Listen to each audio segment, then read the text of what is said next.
And what a dummy!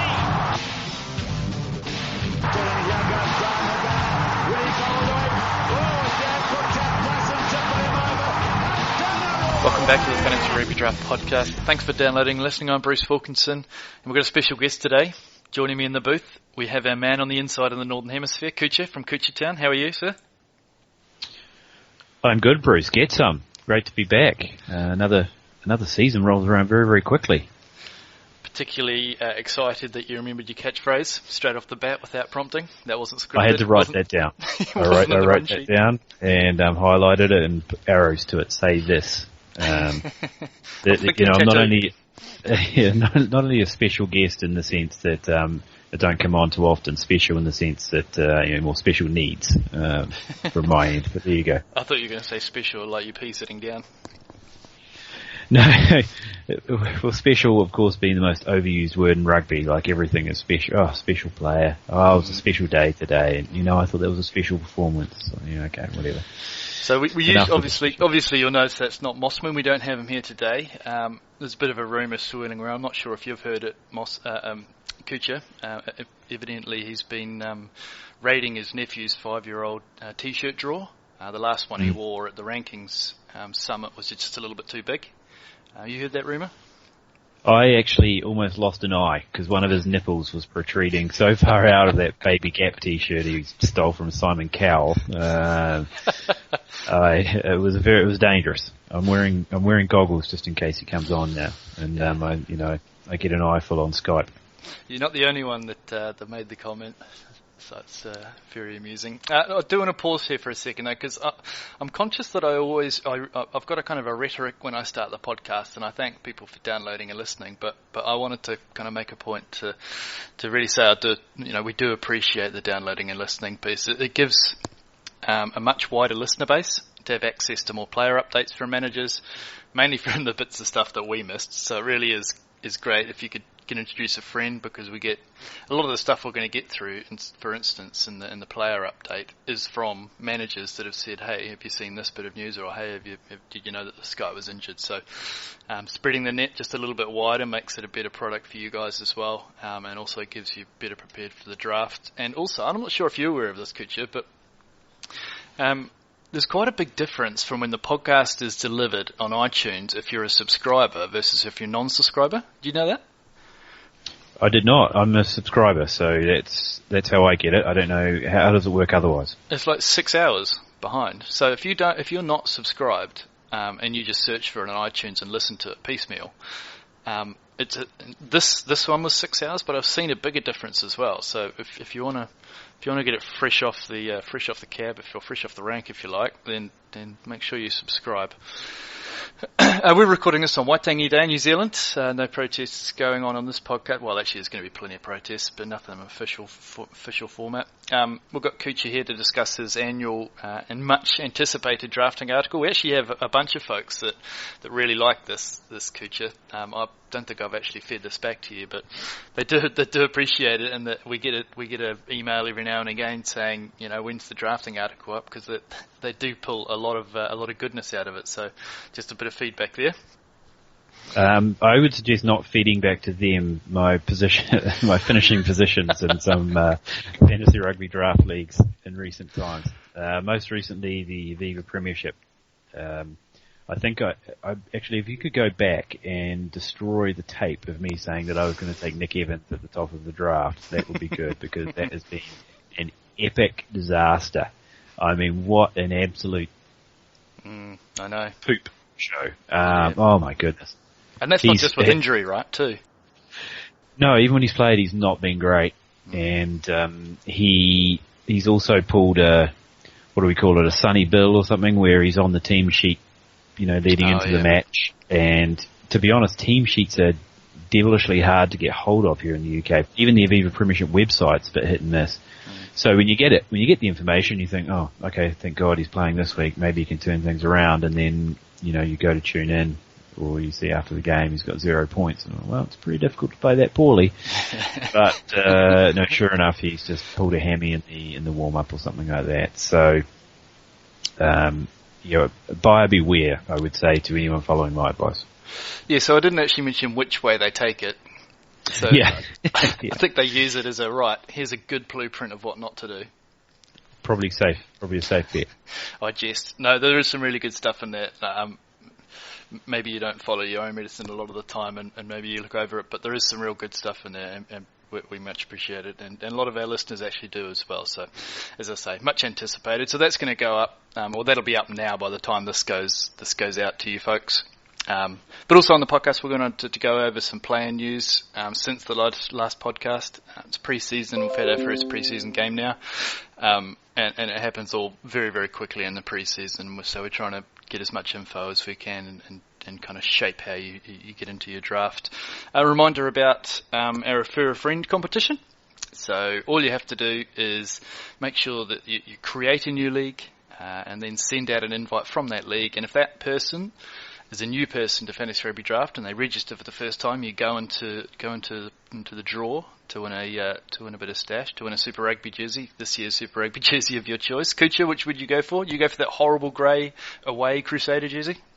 Oh, they're not going with that again, are they? I think they might be. Actually, I haven't checked that, but it's pretty Is it the chain mesh one, or is it just grey? I think it's just that grey. Oh, it might be a little bit chain meshy, actually. Oh, yeah. Good. I mean, who signed off on that? I don't Who know. signed off on that?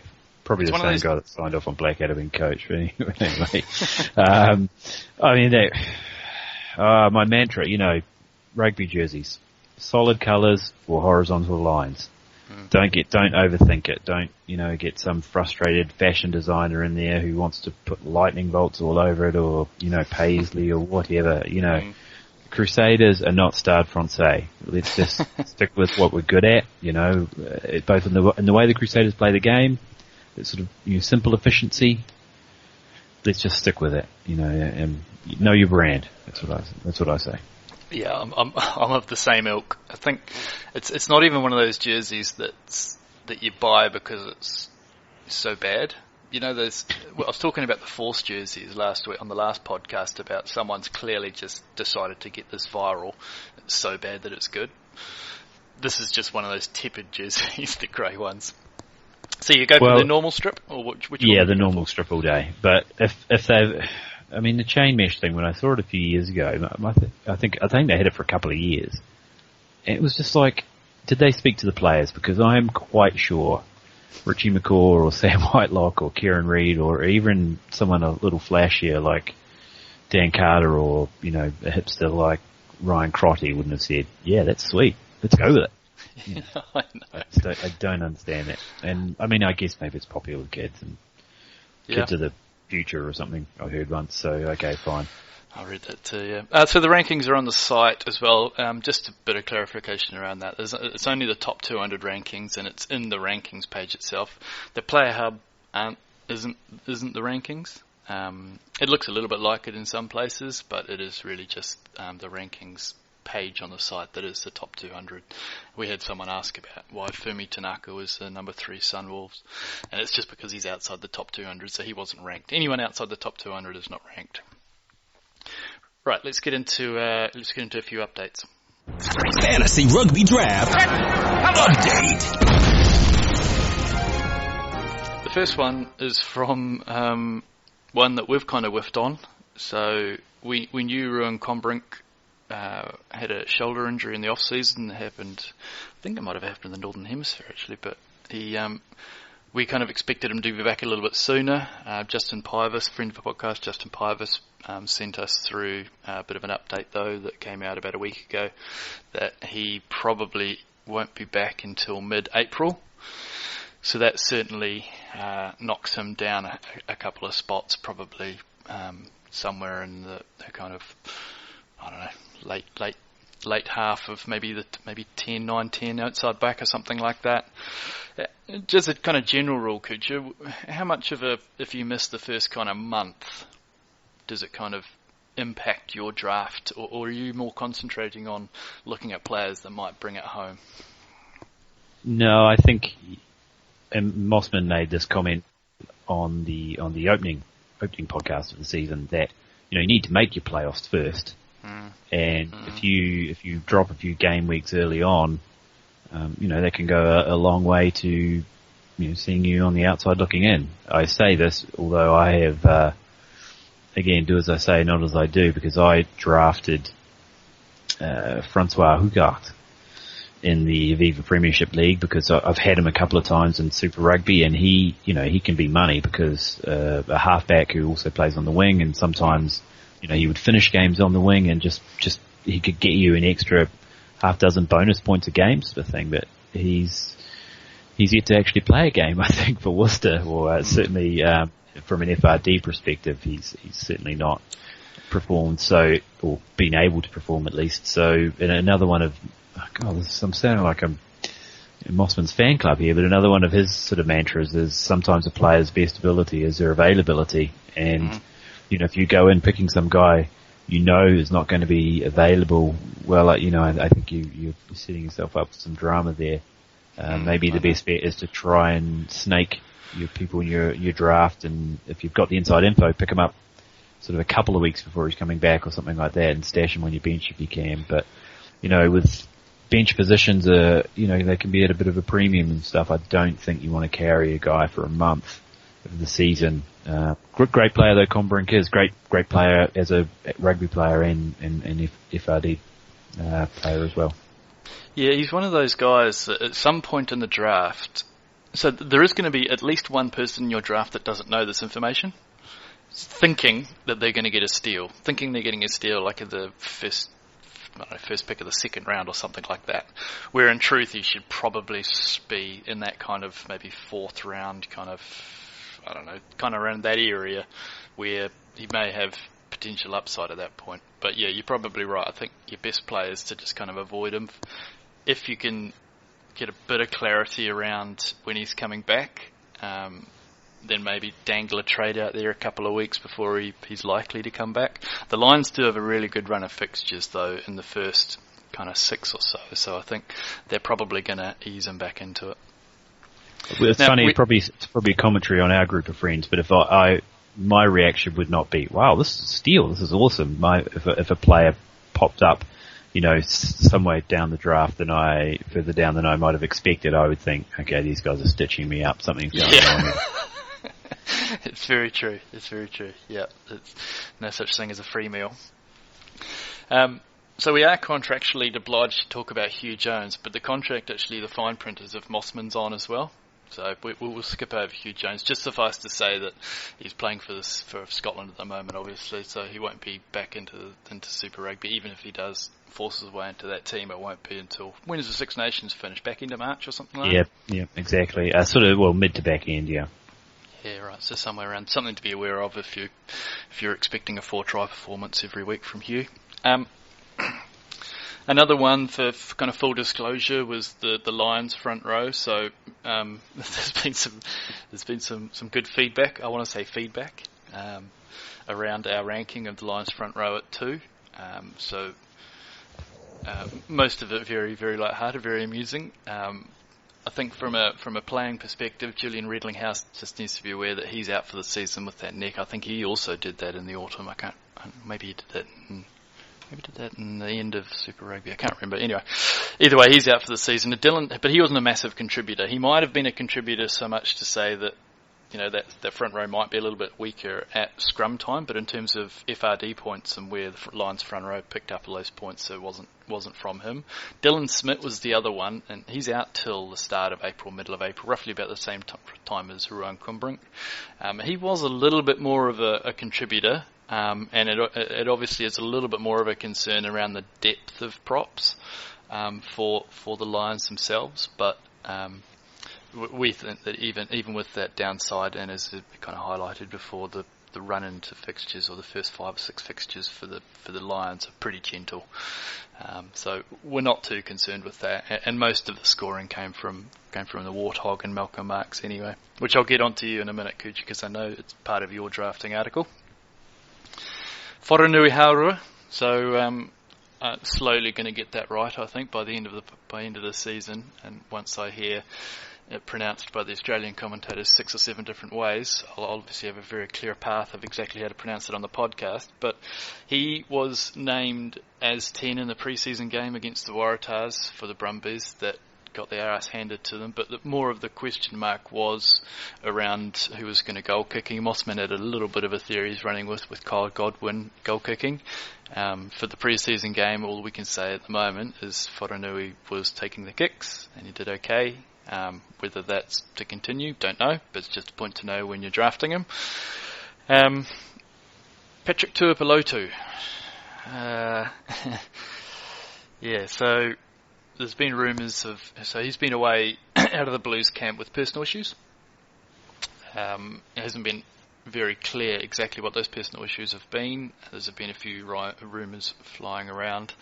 We've got a little bit of clarity on certainly one of those rumours at least, and he's failed a drug test, performance enhancing drug test. It doesn't sound like it's on the egregious scale of actually performance, like anabolic type things. It sounds a little bit more like it's a comeback from injury and he's taken the wrong type of thing, but give him his due course, I guess, and let's see what it is. But another not great example from the NZRU of how to do PR. Kuchar, you're a PR man, aren't you? What's the first rule of PR? When you're in a hole, stop digging. Exactly.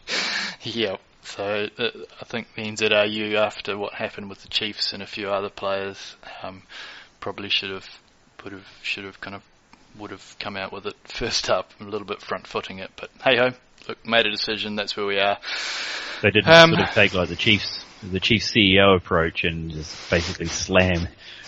Well, this woman's a stripper. How can you believe her? Well, this guy, takes pee from people for a living. How can we trust what he does? I mean, what sort of animal, sits there with a test tube or whatever with some bugger's pee in it and boils it up over a Bunsen burner? How can we take his word? That would be my defence. Yeah, it's Come a great on, defence too. Steve Chu, where are you? It's great to see in February, start of February, we've seen our first sighting of Tana Umaunga's going to do rotation. So if people have listened to and play NFL fantasy, that they're aware of the saying Bill Belichick hates your fantasy team. Well, Tana Umaunga hates your fantasy team as well. So he's come out and said that the key to the success of the Blues is going to be rotation. What do you think the key to success of the Blues is going to be, Kuchar? Getting some handy enough players that help, but it's on one hand you're sort of loath to criticise Tana because the Blues, I think, were far more competitive last year than we probably thought they were going to be.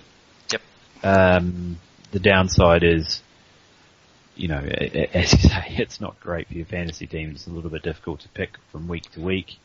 It seems to be all over the shop. But I mean, I guess also one word of caution. I think JK had a fairly reasonable season, or overachieved in his first season as Blues coach too. So, but we certainly hope that the Blues do compete again this year. But nothing worse for fantasy, whether it's American football or rugby, when you've got rotation, or like with the Patriots, one week the running backs James White, the next week it's Dion Lewis, the next week it's LeGarrette Blount, the next week it's some guy who was bagging groceries, the previous 2 weeks. So you're just none the wiser.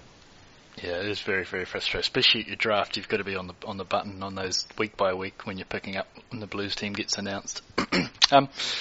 Just on that, so they played the Hurricanes in a pre-season match at Alexandra Park here in Auckland, and I think they lost actually. It was like 33-31 or something like that. But more importantly, Ihia West was taking the goal kicks predominantly, certainly at the start at least anyway, when I think Pearce was on the field at the same time. So again, just another one to lock away and store away in your rankings to figure out exactly a bit of information about whether it's going to be West or Francis. They're going to be very closely drafted together. At the end of the season, Pearce was taking the goal kicks, but I wonder if he wants West to be that.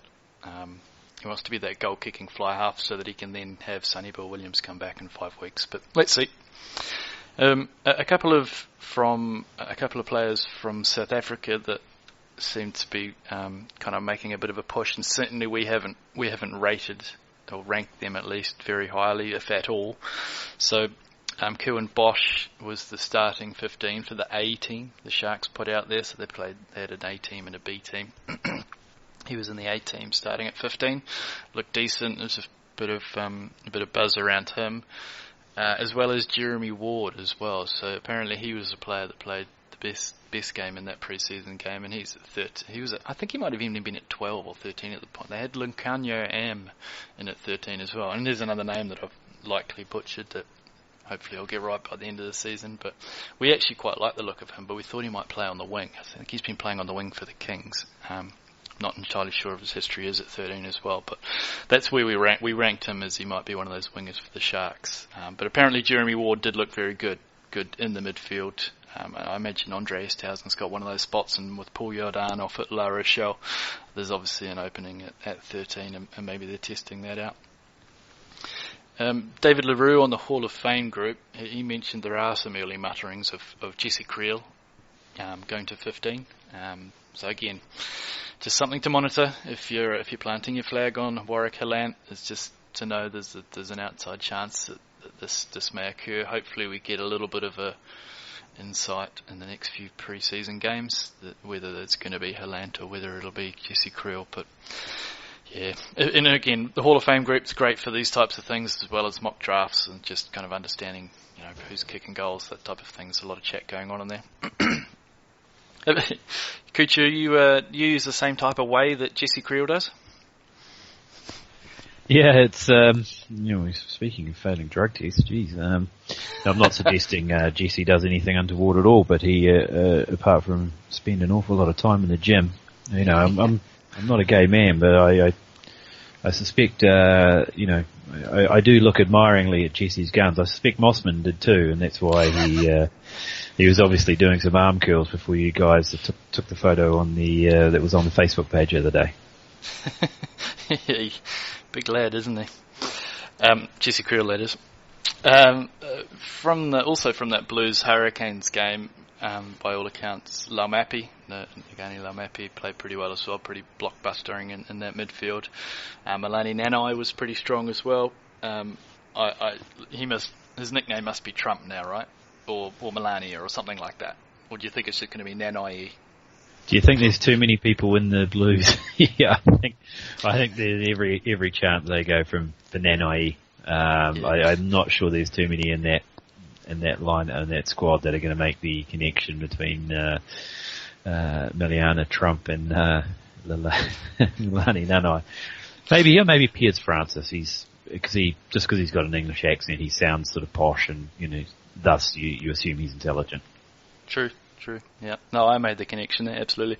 There's a conversation I think Chris Boyd was having with someone as well around Geordie Barrett and whether he'll be where they want him to put, and it sounds as though where they want him to play. It sounds as though he wants to ease him into 15. He kind of intimated that Geordie prefers to play in the midfield, but he's still got a little bit of bulking or growing out to be had. So I think they're going to try him off the bench a few times at 15. I can't see them shifting Milner Scudder though, right? He'll be 15, won't he? You would think. I mean, unfortunate injury last year for NMS, obviously, but when he's on, he's an absolute match winner. So I would have to assume that they would have him at fullback where possible. I mean, and I don't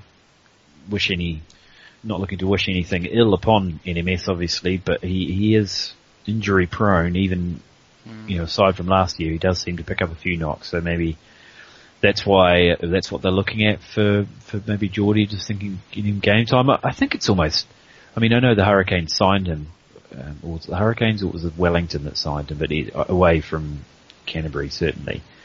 And it's kind of almost like with him going as an apprentice on the All Black tour, it's almost like he's been, grandfathered into the starting lineup right away. It puts a bit of undue pressure on Chris Boyd to play him. I mean, he was about the only bright light in that New Zealand under-20s team last year, but he's quite tall, isn't he? He's like 6'3" or 4 or something like that. So maybe he's probably a bit bigger than he looks, perhaps. But I would assume that. Well, if you were to line up him alongside Laumapi, one was run at one, and then they turn around and do it the other way around. You think there's only one winner there, don't you? Laumapi is he's built like a terraced house. Yeah, he is, mate. He's a big boy. Do you think there's any chance that Shag thinks that Milner Scudder is his right wing for the All Blacks, and he wants him to be his right wing, and therefore he says to Chris Boyd he's going to be playing on the right wing for the Hurricanes, certainly for a good portion of the Super Rugby? Well, we have seen it before, haven't we? There seems to be, in New Zealand, you don't have the provincial rivalries and that sort of thing you see amongst the Australian teams or the South African teams. And we have seen, All Black coaches, I don't know if you say they issue these sort of diktats, or they sort of request that a player plays in this position, and they sort of say, look, it's in his best interest because this is where we're looking at him. And the coaches seem to comply, and I mean, it's good to have that sort of working relationship, I think. But I mean, I think it's a possibility, when he has that, he's out there on the right wing and gets that right foot step going, comes inside, he's pretty deadly, is Nihi. So yeah, possibly that's what they are. So with the All Blacks, not to kind of diverse a little bit, but I guess they're going to, for that right wing and fullback spot, there's 3 players, isn't there? There's Smith, Dagg and Milner Scudder for the Lions. So they've got to kind of shoehorn 3 15s into 2 spots there. Not sure which way they'll go. I guess it all really relies on how well Milner Scudder comes back from injury. Yeah, and I mean, we'll see how Izzy goes in Super Rugby again this year, because traditionally, he hasn't always gone that well. Often had a bit of time on the sideline, but I mean, I think he did enough last year with the All Blacks that he'll be certainly be in with a shout. He's pretty good, wasn't he? It was indeed. It's good to see a guy coming back too, not just dropping his bottom lip and then, missing out on the World Cup squad. But I guess he's probably got, sort of 6-figure reasons for doing so, because a good season will see him departing these shores with going off to a hefty paycheck. Imagine. Yeah, that's right. It's like an unrestricted free agent, isn't it? It's like, contract season. Go get paid. Yeah. Contract season. Speaking of someone who likes contracts, is Scott Higginbottom. So he turned up at I want to say Brisbane police station last night and caused a bit of a ruckus, got himself arrested. So, well done, Scott. Good impact. I think sounds like he was trying to stick up with a mate who was getting gobby in the cop shop, which is rule 101 of going out with Fred Fittler. But aside from that, I don't look. He gives away a lot of penalties as well. He's a quality player, but I don't think I would have been drafting him very high anyway. I had him in my team a couple of years ago, and you're absolutely correct. FRD, we often say, reflects and not just you, obviously, as CEO, Bruce, but those of us that play the game often say it reflects the game. What happens on the field is reflected in the fantasy scores more than any other game, and Higginbotham could do some great things, make some great long runs and offloads, and then gives away an absolutely brainless penalty, and you're just sitting there tearing your hair out, and that's kind of him in a nutshell, I suppose. So, I would. He's what, 3-4 years older than when we last saw him in Super Rugby. Yeah, you can't. It's a bit of the Adam Thompson thing, isn't it? It's like it's exactly the same thing for the Reds. Yeah, obviously, their real recruitment policy centres around youth. It does. It is a bit symptomatic of this, right? Like, life mirrors arts type thing. So he does some great things on the field, as you said, and then he just does some, brainless things. So I suspect he's doing a lot of good around the Brisbane area for charities and promoting the game, etc. And then he goes and does this as well. It's very symptomatic of the person and the player. Yeah, he's. The funny thing is, I recall he was at the Rebels at this stage, but they played the Crusaders in Christchurch. It might have been the very start of the season, and was it him that got? It might have been Sturzaker, I think, that stomped on McCaw early doors and that sort of thing. But I mean, that aside, I saw Richie and Scott Higginbotham having quite a good yarn after the game, and there'd been a bit of history there and all that sort of thing, and it sort of surprised me a bit. It sort of made me think. It shows my Crusaders and All Black bias when I think, well, if Richie McCaw likes someone, they must be a good dude. Yeah, that's right. But that's my immediate reaction. Richie McCaw's talking to him, he must be all right. But he's. I would steer clear of him, I have to say. I mean, there's some absolutely outstanding loose forwards in Super Rugby from both a playing perspective and an FRD perspective, I don't think you need to go near Scott Higginbotham. Indeed. That's enough of the player news for now. They come in thick and fast, so if you wanted to really keep up with it, we try and post as much information as we can on the Hall of Fame Facebook group, so drop in there. It's also good for picking up players if you're looking for spots to fill your league, and also the vice versa. If you're looking for a competitive league and an active league, then jump on there as well. But a lot of folks are using it for mock drafts as well. It's good for live fire. It's also good to do it against some random folks and not people that you're going to be drafting with, so they don't get privy of your kind of strategy.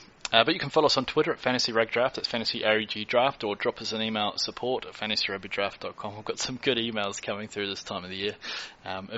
If we get time at the end, we've got a cracker about how folks select their draft order as well.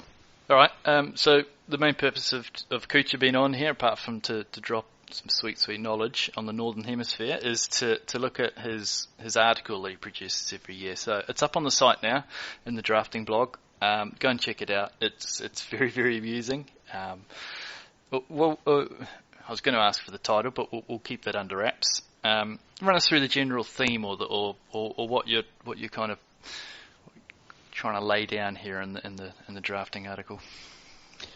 Well, I think for me it's what do you say, maybe a come to Jesus sort of moment. I had a bit of a revelation. I've long been a proponent of to keep the religious theme going, the gospel of, which I think was the generally accepted wisdom, I suppose, wasn't it, of fantasy rugby draft, whereby you go big and strong on try scoring and high run meters outside backs, and obviously a very good goal kicking fly half. And one of the drums I've often beaten is that you try and shoehorn in as many goal kickers as you can. I think that's still relevant, but it's sort of fallen by the wayside a bit because there just doesn't seem to be goal kickers in too many other positions now, does there? I mean, certainly not full-time goal kickers. I mean, Leo Leofano a couple of years ago was a midfielder who would kick a bit. Another one at the Brumbies, Nick White, but that was, going back a few years now. So now I have switched to, I guess somewhat in agreement with Mossman again. The Mossman love. For goodness sake, we should get a room. But, he was talking the other day on the pod about value-based drafting, and I think there's a lot to be said about that, and that's basically what I've said in the article. Now Mossman, just not only flexing his physical muscles as he likes to do clearly, but also his intellectual muscles. When he was describing how it worked, it sounded like a complicated mathematics equation to me. He's talking about you've got your baseline, then you have a variable, and if the variable's this and that, and I completely lost. I was like, I have no idea what he's talking about. And then he gave an example, and I was like, well, that's exactly what I'm talking about. But you don't need a mathematics degree from Corpus Christi College at Cambridge University to understand it, the way I describe it. Yeah, I didn't really pick it up either. I was playing Candy Crush at the time, wasn't really listening. It seemed quite complicated to me, but it seemed to be a plausible theory. Yeah, maybe something to it. So you're of the opinion of looking at the outliers of the players that are, I guess, difference makers? Yeah, exactly that. So again, another example, I suppose, and one I do mention in the article was a guy at loose forward would be Adi Savia, Jaco Creel would be another. And then these guys, they do the traditional loose forwards job, obviously, but pick up a huge amount of running meters as well. And that's, as we've seen in fantasy rugby draft, that's when you really pick up the points. Try scoring to some degree is somewhat random. You can't predict it week to week, but running meters, I think more consistent. And those guys, they score very, very heavily compared to their position. Now, if they were an outside back, they would maybe be considered, somewhat average, I suppose. But when you're comparing them to other loose forwards, they are well ahead of the field. So I think Adi Savia, I think Jaco Creel actually was the leading point scorer for loose forwards last year on a game average. But I know Adi I think, was he about 15 or something like that? 15 points per, and you can go, a long way before you'll find another loose forward or really scoring at that sort of clip. So, and other guys, I think, will be the same. I think Michael Hooper was, fair to say, he was a little bit disappointing last year from an FRD perspective, but I suspect he'll be back up to, the sort of incredible standards we've seen from him in years past, because he is, he's like having a midfielder there on the side of the scrum for the Waratahs. Yeah. So I think those guys, Sean McMahon was another. I would think I've obviously mentioned Creel already, and Facundo Issa from the Juarez. I think he certainly finished with an absolute hiss on the roar in Super Rugby last year. He's averaged, I have it here, 22.7 points per game over his last 4 game weeks. So he was really good. He lost me my final. I got beaten by the Apple Cambo and the Straven Road League, thanks to Facundo Issa. It almost sounds like a bad word, doesn't it? Oh, damn. Facundo Issa. That's right. Indeed. So just a couple of things on that. So Sean McMahon is injured for we don't know, probably for 3 weeks, 4 weeks. I don't think that necessarily knocks him down because, as you say, I think there's a tier of loose forwards and there's probably only about 4 or 5 people in that group. But with Issa, there's a lot of uncertainty at the moment around, where he is to start with, because I don't believe he's training with the Juarez because of this kind of New Zealand style approach that the Pumas rugby union has put in, which is you have to be playing in Argentina to be selected for the Argentinian team. Oh, sorry, is that right? I think certainly for Juarez, but also for the Pumas last year, because Imhoff, right? Juan Imhoff, doesn't get a look in, and neither does Marcelo Bosch. I mean, Bosch maybe would be on the fringe now anyway at this stage of his career, but Juan Imhoff is an absolutely outstanding winger and is one player that actually has been doing something for Racing this year, but that's another story. But they basically say no, you're either in Argentina and available for Argentina, i.e. the Pumas and Jaguares, or you're over there cashing a fairly impressive paycheck. Which seemed a bit unfair. I think Imhoff was actually at Racing before the rule came in, which seems a little bit unfair, but obviously they've got an idea and a strategy, and that's it, and that's what they're going to run with. So you need to be in Argentina.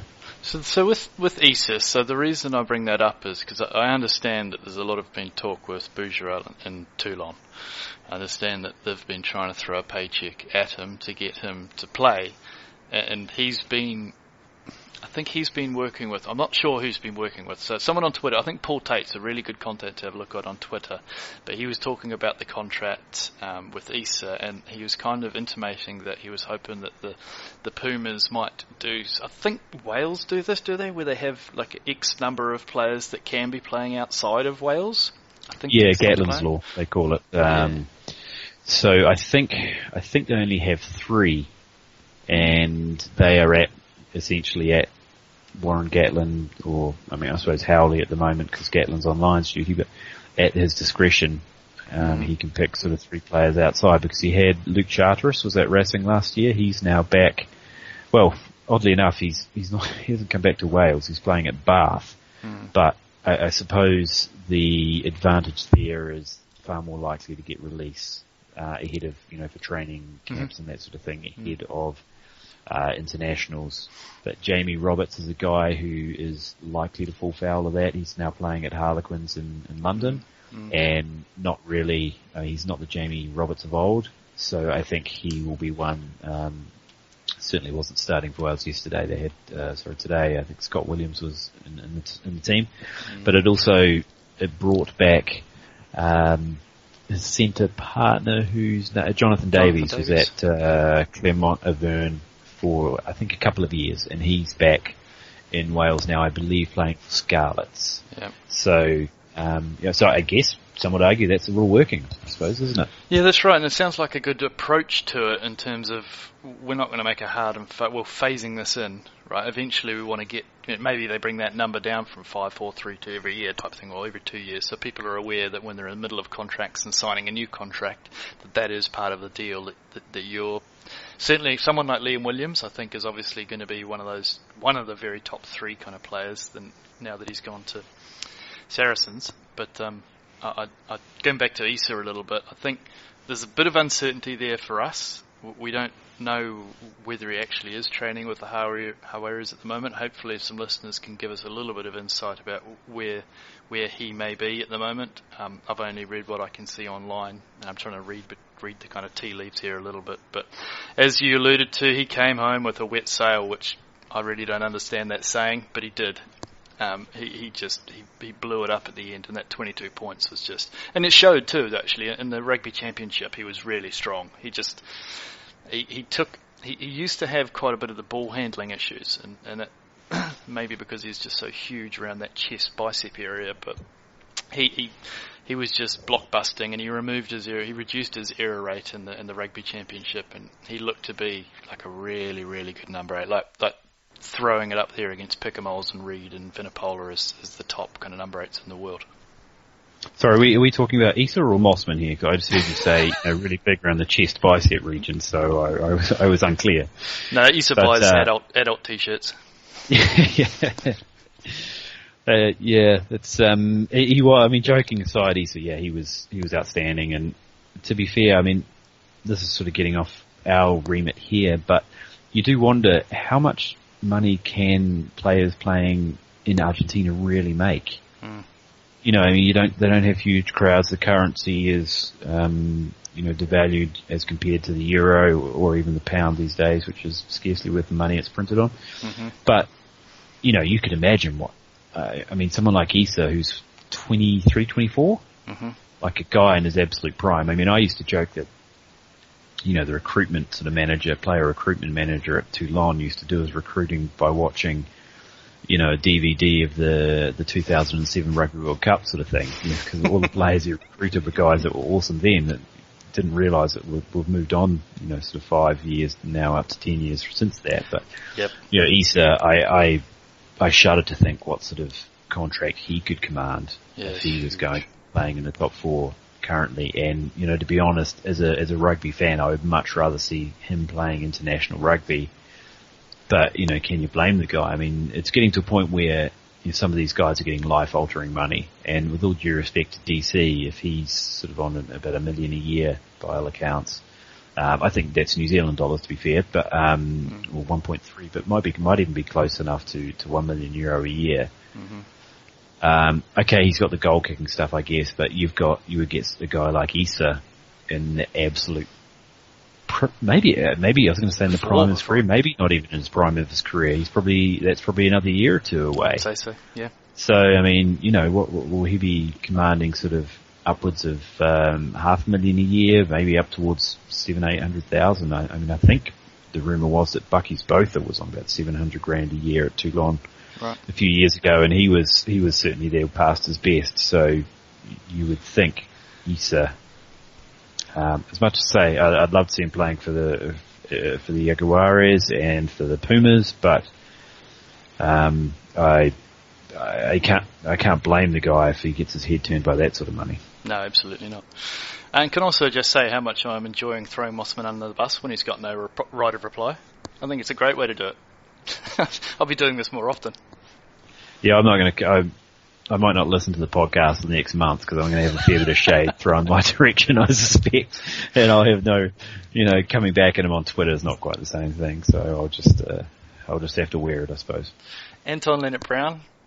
So I think again, you'll park your car in the same garage as Mossman on this one. I'm a little bit more bullish on him, but I freely admit that I might be a little bit blinded by certain players and how, certain man love for certain players. I know that's how where my they went to school. Season. Yeah, where they went to school, but also just the physical tools and the work rate. And I think my love of Julio Jones, for instance, with the Super Bowl today. I sometimes get a little bit blinded by that, and it can cost me. So I'm glad you guys have brought a little bit of balance. Your view on Anton Leonard? I think, Well, I think you guys were talking about Ngatai still having issues with concussion, which is really worrying for him. Just as an aside, I'm glad he got his one All Black cap because, if you've been out for this long, the question needs to be asked, are you coming back at all, right? Am I just not being too fatalistic here, but, you have to be worried. But so if Ngatai isn't playing, I guess ALB does have more chances and will be the sort of go-to guy, perhaps more than I originally thought, but I still think because of the hype around him following, what can only be described as an outstanding sort of debut season for the All Blacks, I just think you'll overpay for him. I think let someone else do that, and there are other guys you can pick up. That would be my advice on ALB. Yeah, I think for me, it comes down to a lot where you're drafting, what pick you are. Because if you get those first, maybe even 6 or 7, I think you can probably avoid doing a fly half. And then you get, say, a Lions front row or a Karebi or a McKenzie, Milner Scudder, those types of players, you probably can get down there. But if you're going in the kind of the late half, you're going to be having to look at players like Pollard and Foley and Sopawanga, and whether you have them in the first 2 rounds, because when you get into that second round, then you start looking at options like either it's Yako Creo, Adi Savir, or someone like Leonard Brown, Tamanavulu. So it really does depend on where you get that draft pick and what you think is going to happen on the way back, because I went away from that in one of my first rounds and I was quite late. I went away from outside back, and I went fly half, and then I went Adi Savir in the second round. I think I had like the 7th or 8th pick, and my team wasn't really balanced. It didn't look particularly good. So again, it's just a matter of looking at what tiers you have in there, and at some stage you're going to be looking at Anton Leonard Brown, and maybe as you suggest, leave it to someone else to take a draft. But you'd take Tamanavulu and Van Rensburg, all of those guys ahead of him? I would. Another thing that struck me is that ALB, let's be honest, he made it into the All Blacks because of other people's injuries, but many a career, gets started in that fashion. There's nothing wrong with that. But prior to that, he hadn't set the world on fire in Super Rugby. So I think, maybe he's learned a lot with the All Blacks and he's going to be a lot better this year. That's fine. But no, I would steer clear and, as I say, let someone else. Hey, maybe it won't be a mistake, but I think odds on, I think if you get him super high, if you're getting him in that sort of, first, second round range, you really need him to be a heavy, heavy scorer week to week, and I don't think he's that guy. Yeah, that's fair. I think for me, just to kind of go on a little bit of a segue, is, not a segue, it's a tangent. To go on a little bit of a tangent, Van Rensburg is someone that everybody is in love with. And I mean everybody, and you can see why. The guy is just an absolute barrel on legs. He's fast, he's quick, he's got an offload, he's got all the skills. I'm a little bit concerned about a couple of things I saw on defence, but that doesn't affect us too much for Fantasy Rugby Draft, in so much as the scoring. It may affect his startingness nature, but I don't think so. But I'm just, we haven't seen it consistently. We've seen it a wee bit. So that was why, and we're splitting hairs here, right? We're talking about the top 5 midfielders, so there's not a hell of a lot different. I think Karevi's on that next level, but the next kind of 4 or 5 might be a tier down. And I wanted to kind of, to me, it's a very similar prospect as Anton Leonard Brown. We haven't seen a hell of a lot of it, but we all kind of fell in love with it, and we see what he can do. And I just wanted to kind of put a little asterisk out there with him. Certainly with that midfield of the Lions, there's a lot of players in there coming back from injury as well. They've got Menisi, they've got Forster, they've got Mapo, they've got him as well. So there may be a little bit of rotation there as well for the Lions. Don't know. Do you want to talk about Martin Landaho? I know your article references him a little bit, or should we just kind of refer to the first podcast, second podcast, where you wrote this article before the injury came out?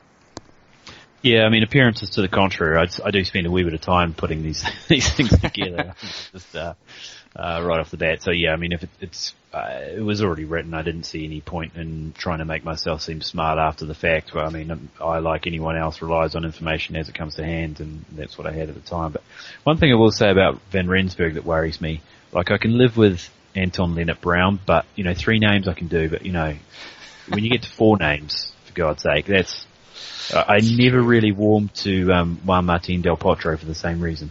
I mean, the fact that he wore the no need for sleeves when he had guns like my nana was another issue. But I just thought, come on, pal, you don't need that many names. And I think Van Rensburg, similar issue. We've always been quite strong on the having, two first names for your first name and last name. That's always been pretty strong. But this year we've got 3 last names for first names with Jackson, Gard and Bishop. It's really good. Quite like that. Appreciate it from Jackson. And appreciate it from Stephen, actually, I think, and Mrs. Bishop. And Mrs. Garden. Mrs. Garden, pardon me. Yes. Mr. Bishop and Mrs. Garden. Let's get on to the Lions front row then. I kind of prefaced at the top around a few injuries that they have, but it sounds like you're not too far away from our line of thinking with Lions front row. No, I was.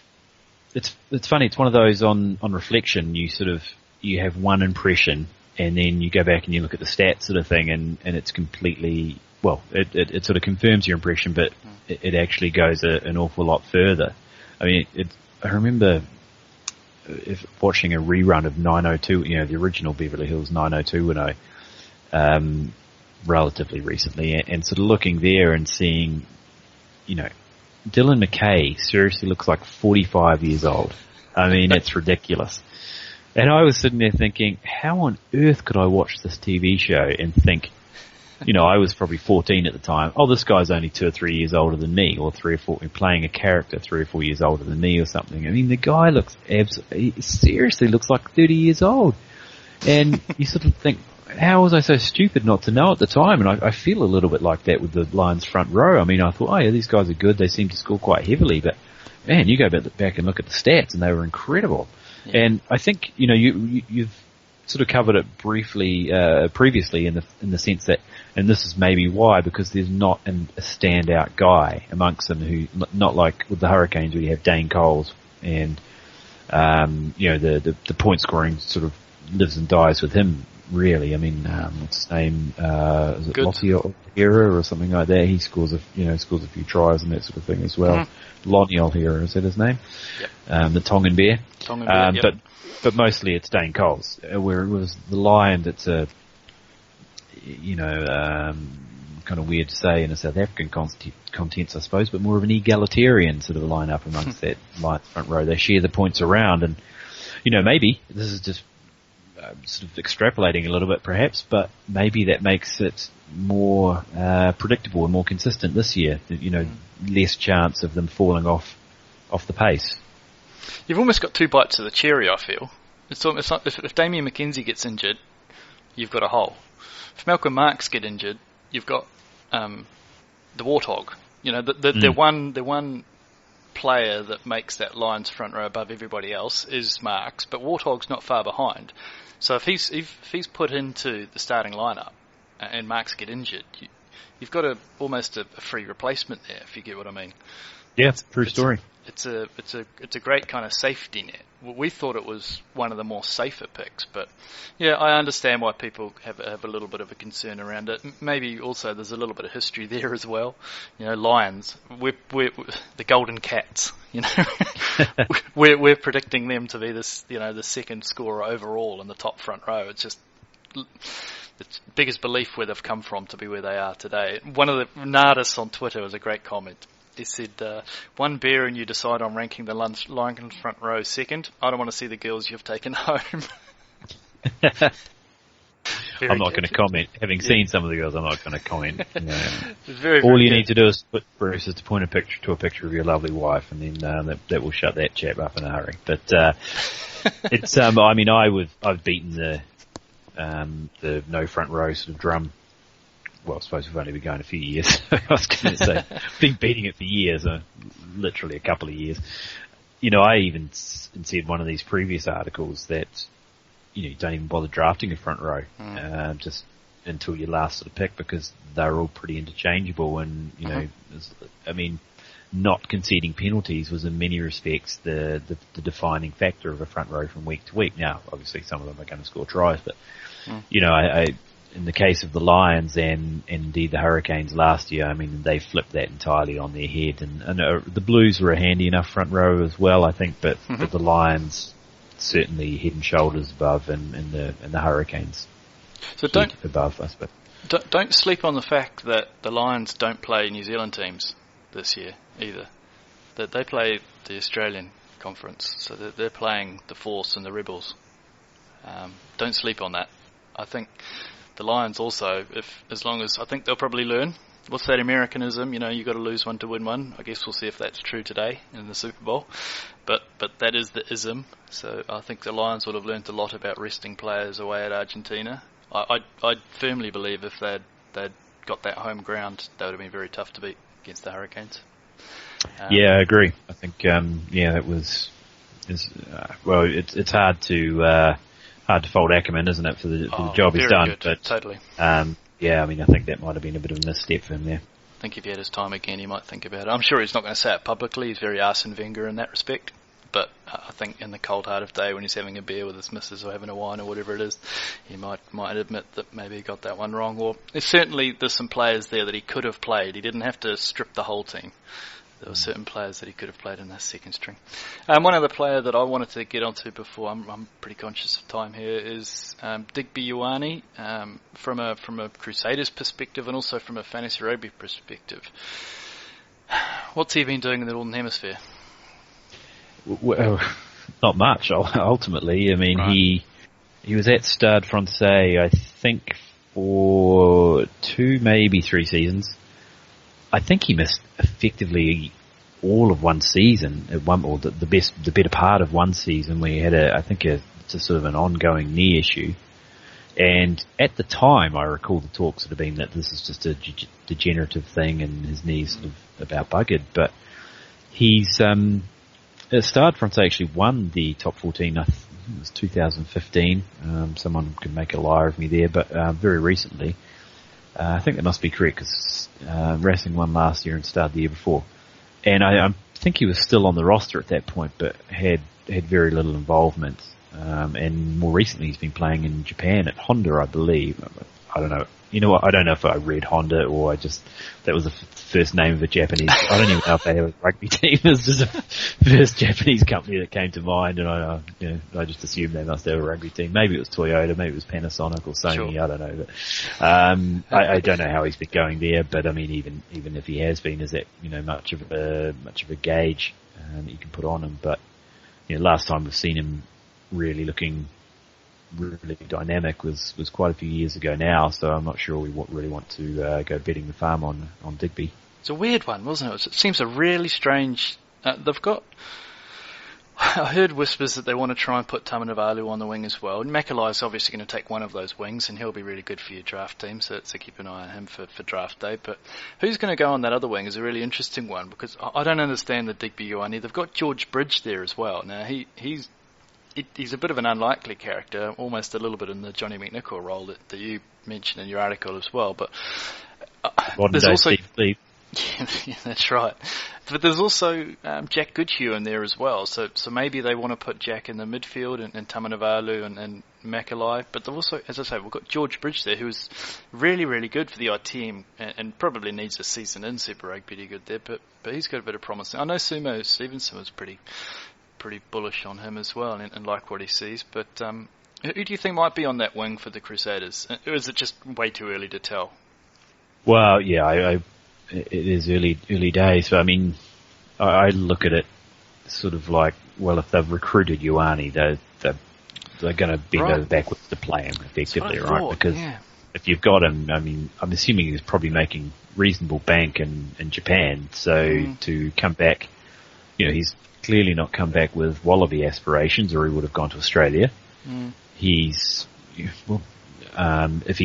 he wasn't wanted in Japan, well, that's hardly a great sign if they just let him go, or we're prepared to pay him. So that would hardly be a great sign either. But I suspect if they've gone out and got him, that he will be given every chance to nail down a position.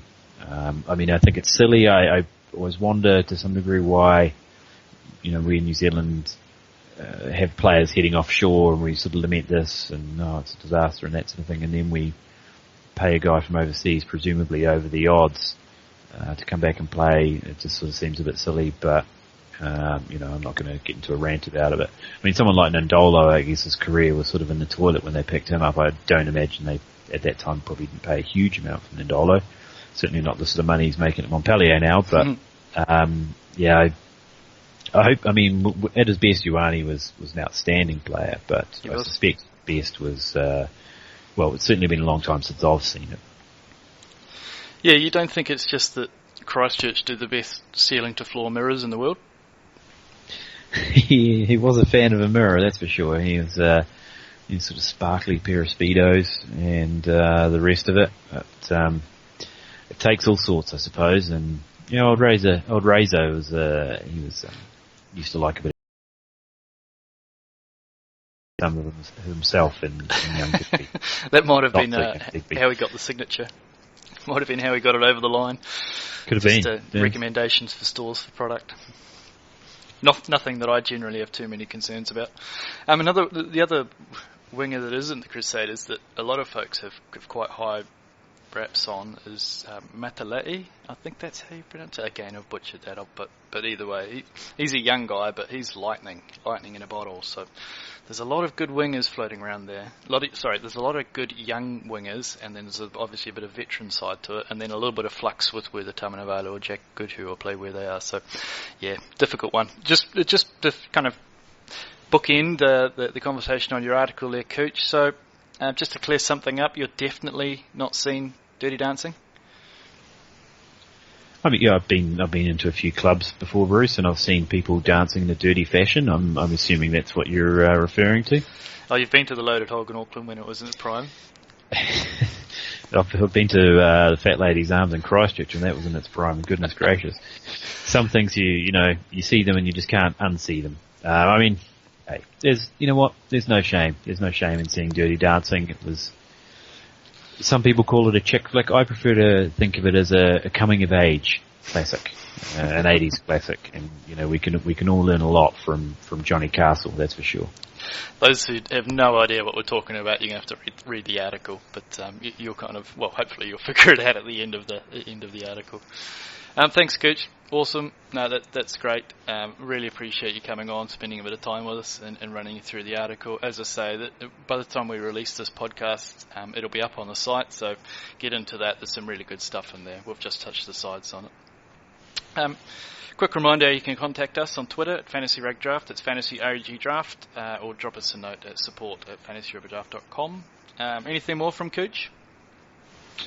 No, I think good luck for the season, you guys, and I guess to sign off, all I'll say is nobody puts baby in the corner. Thanks for downloading and listening. I'm Bruce Wilkinson. He's Kuchartown. Peace out. Held you or better. What a bust here by Christian Cullen. Plenty of support, and what a dummy!